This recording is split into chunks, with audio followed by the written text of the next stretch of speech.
Hey there, reptile lovers, it's Herp and Stuff here, and today I'm going to be doing an axolotl care video.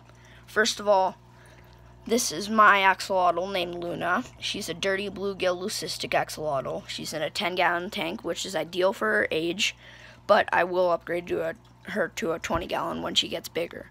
They will get a foot, and here's their tank needs. So, if you want to have substrate, only very fine sand like this, but if you like, you can have a bare bottom tank as well. And they need temperatures ranging from 68 to 62, sorry. And they need a filter, but not like a normal filter that you'll find in a pet store. Like a very, well, you will find them in pet stores, but like a very quiet flow filter, because they don't like, I mean, if the water gets too like rushy, it can kill them.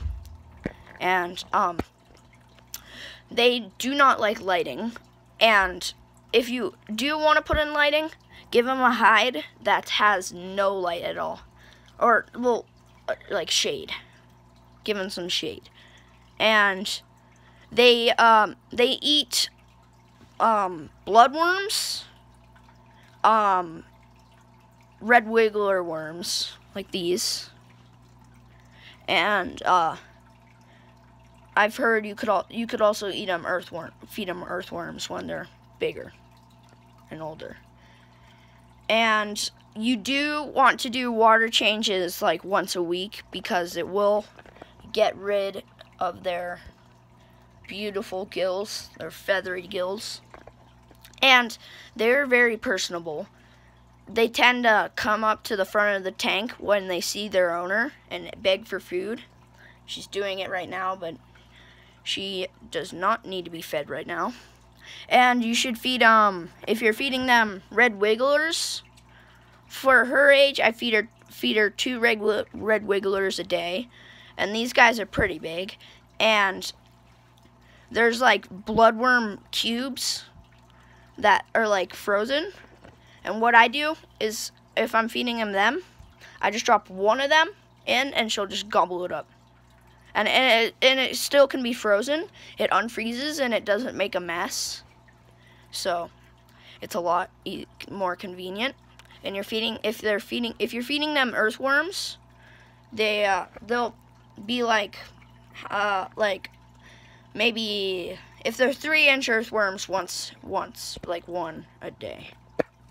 And do you have anything to say about yourself, Luna? They are very adorable. That's one thing I have to say. Very personable, like I said before. And here's some facts.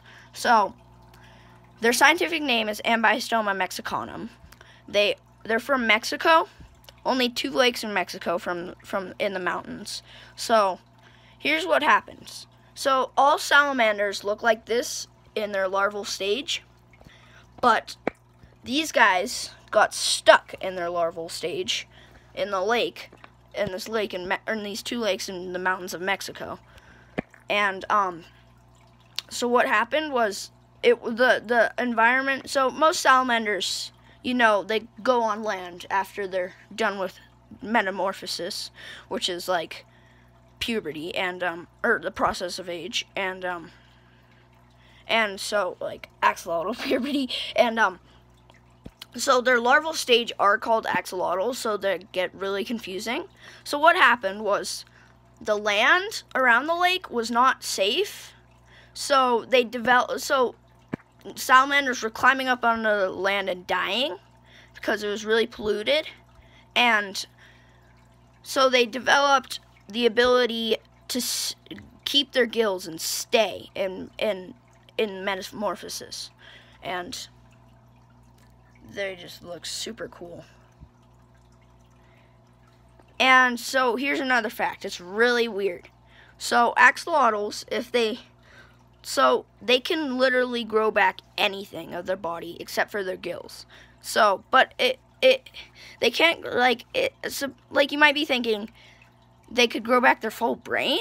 No, they couldn't. They could only grow back part of it. So if they had damaged part of their brain, they could grow back that part that had been damaged. And they can grow back their tail. And the same thing with all their other guts. The brain, the same thing with the brain. Luna. Hey, Luna, are you shy now? Since when? Peekaboo. Okay, I guess that's all I have for you guys today. See ya. Bye.